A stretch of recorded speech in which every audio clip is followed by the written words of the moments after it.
Well, boys, if you are struggling on Trumpeter, have no fear, I'm here.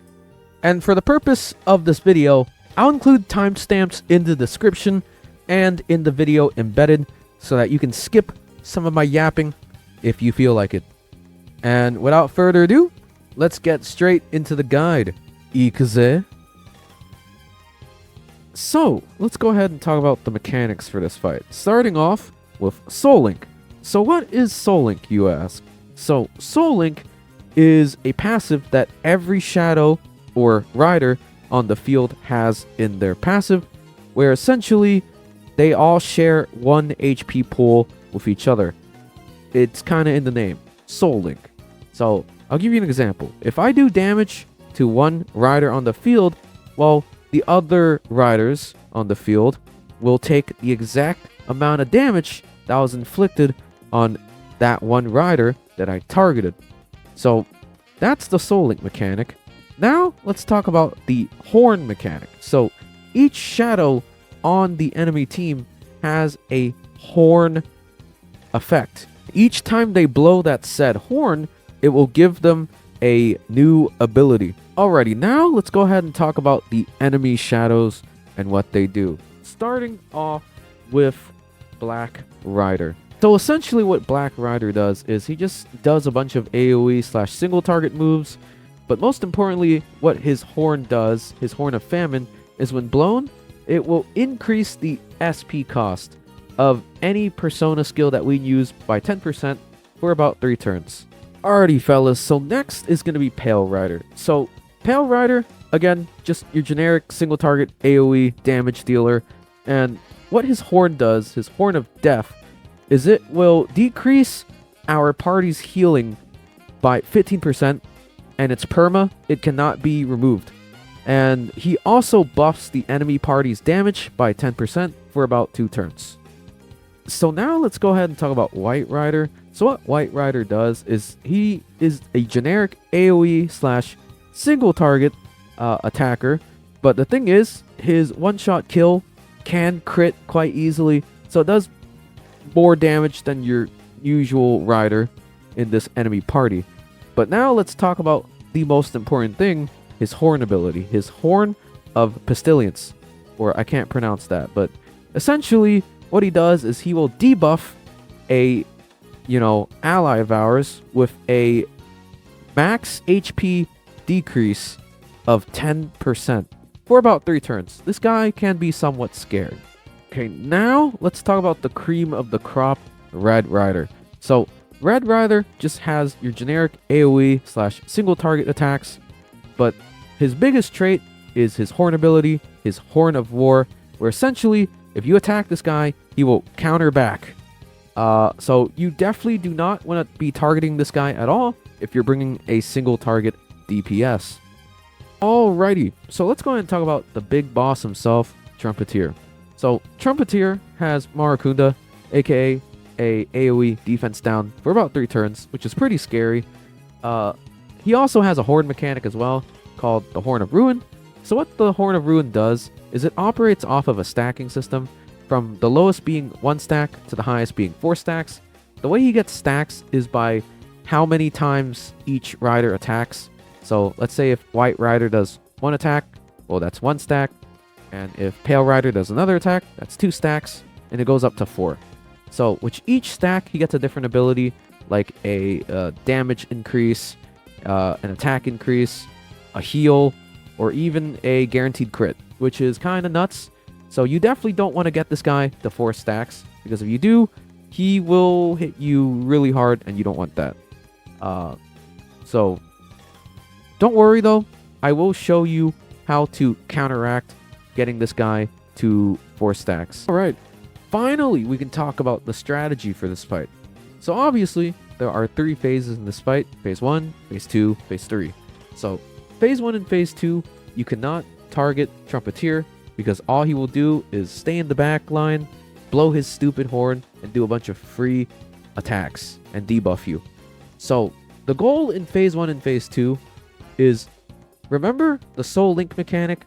Well, all you would have to do is target down one of the riders, and then once that said rider is killed, the other 3 will die and disappear.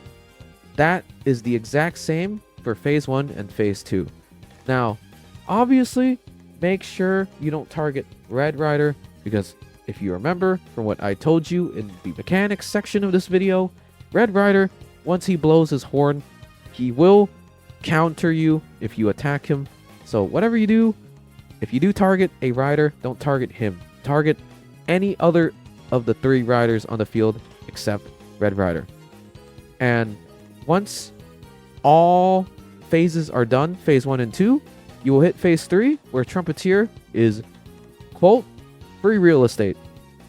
But yeah, enough talk. Let's show you the buff selections and some team formations. Alrighty, so let's go ahead and show you the battle effects.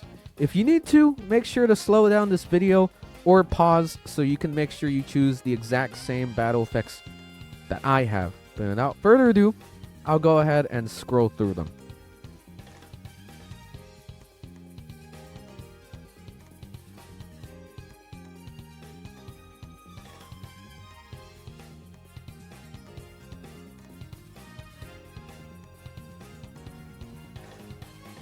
Alrighty boys, so let's go ahead and talk about mindscapes and cards for the team. Starting with our favorite girl, Sumi. Sumi, you're going to want the Blessed DPS set, Wisdom and Virtue. I also did clear it with an R6 4-star weapon, so yes, it is very budget friendly of a build, and here's her mindscape. Now, let's talk about the Jonkler. He's going to be our sub DPS. We're going to be running the the Cursed DPS set, Departure and Hindrance. Here's his mindscape. Now let's talk about our main sustain / guardian medic unit, being Twins. Twins, we're going to be running Nativity and Power. Here is their mindscape. And lastly, let's talk about our navigator, Futaba Sakura, or Oracle. We're going to be running Resolve and Labor for her. And here is her mindscape. Okay? Moving on, let's go ahead and talk about Wonder himself. Wonder, you're going to be running the Glimmer Dagger. You could also run Arc Knife if you need extra defense reduction, or Ex Machina. But if you do run Ex Machina, do keep in mind, you are going to have to run a Bless persona as your starter. But in this case, since I had Glimmer at R6, I ran Glimmer. Now let's go ahead and talk about personas. So obviously, we're going to be needing some crit rate help here, so make sure to inherit Rebellion on Dionysus. Vishnu, we're going to be using him for his defense shreds and windswept with skill 1. And lastly, Sandalphon is going to play a very huge role with his skill 1 that can offer us a good shield, and his highlight can offer even more shields with it. And we also get a damage amp if we target someone with his devoted guard. Okay boys, y'all were probably asking to yourselves, why is this bozo running the Ren Sumi team? Well, it's because I want to have fun, okay? But for those that want a more comfier, less balding team, you can run Cord instead of the Jonkler. Because with Cord, you get the double Sumi highlight rotation, which means you get bigger PP damage. Now, let's go ahead and talk about the rest of the alternative teams, shall we? So obviously, I recommend bringing a single target team. So the Makoto Nijima team can work, Frostgale Katone can work. I did also give y'all a free-to-play alternative being the Ryuji Leon team. Mesa can also work. Yui maybe, not too sure about that one. But if you are lacking on sustaining / defending, you can always bring a medic with a guardian together. So let's say instead of just J and C alone, you can bring Twins plus Minami, or you can bring like Twins plus Cherish, Twins plus Asmoko. You get the gist. But without further ado, boys, let's get straight into the run.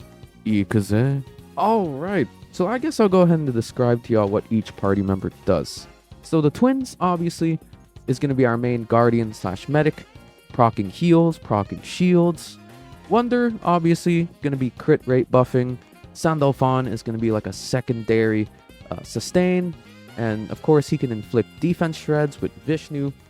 As for the Jongleur, he's just there to synergize with Sumi, so that his extra actions in Will of Rebellion can guarantee 2 follow-ups from Violet, because I like having fun. Now, what does Violet do? Well, she's going to be our main DPS. She's going to be the one to deal finishing blows with her highlights. And yeah, overall though, phase 1, like I said, is pretty easy.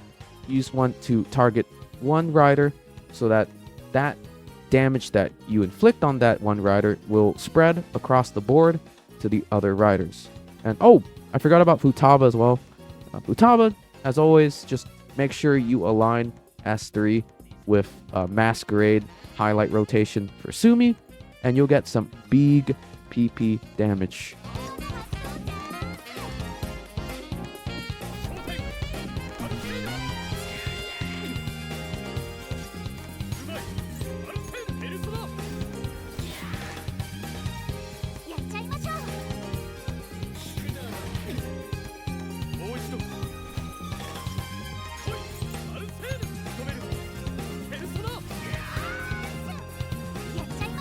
There you go, boys. That's how you get the double follow-up using Jongleur extra action. It's so fun, y'all.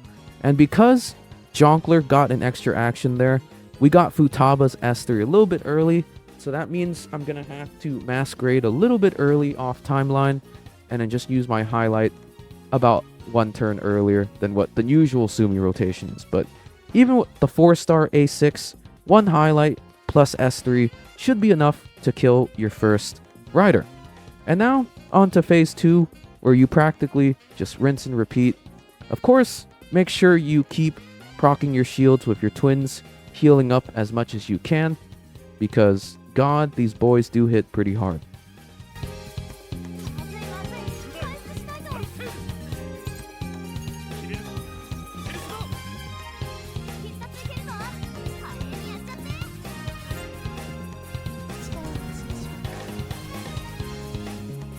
But yeah, there you go, boys. You can just always use the twins medic highlight to give you an extra healing bonus so that you don't have to proc S2. And the thing is, in phase 2, you can probably see that I spam Jongleur S2 a lot. Well, that's mainly because his S1 kind of puts him at a disadvantage, where since S1 is an AoE, it also targets Red Rider, so that means he's susceptible to a lot of counters if you get extra actions with him. So in this phase, I decided to chill with Jongleur. I had my fun in phase 1.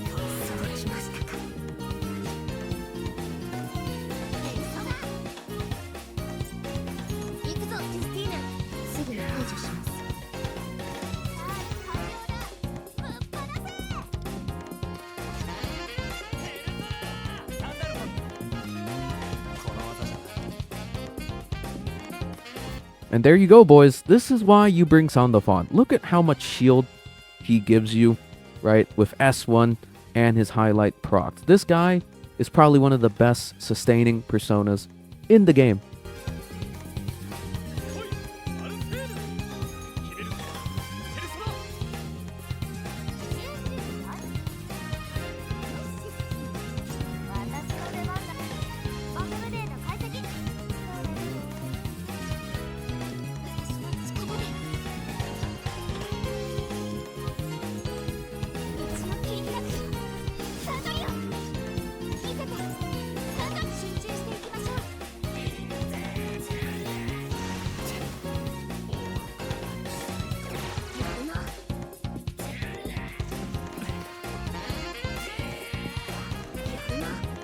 So usually here around the fight is where he gets his 3rd stack on his horn, where he does end up healing all the enemy shadows, but it's only a 10% heal, so you should be fine.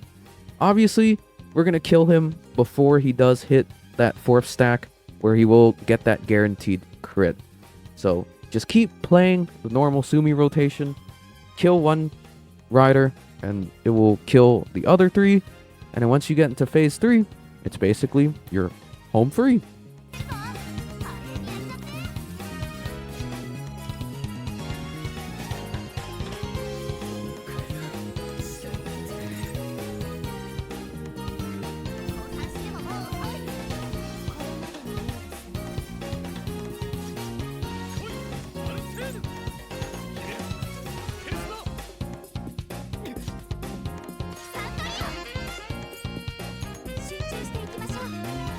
But yeah, surprisingly enough, even without Masquerade, S3 was able to nab the kill, securing us into phase 3.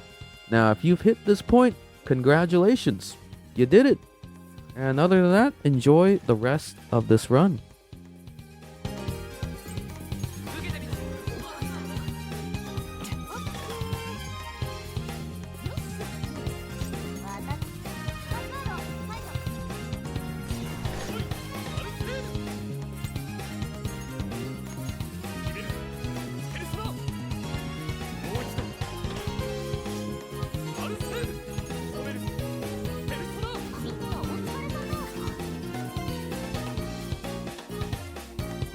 Alrighty boys, thank you so much for watching this guide, and if you have any questions about it, leave it down in the comments below, and I'll get to you as soon as I possibly can. But other than that, maybe leave a sub if you enjoyed. We're on the road to 1,000 subscribers on YouTube, and yeah, sorry for the lack of SOS and guild bossing guides. I've just been locked in on Persona 3 Reload, been enjoying the game a lot by the way, but don't worry, I'll have the Astrolab guide out for y'all as soon as all our willpower is refilled. But yeah, until the next video y'all, deuces.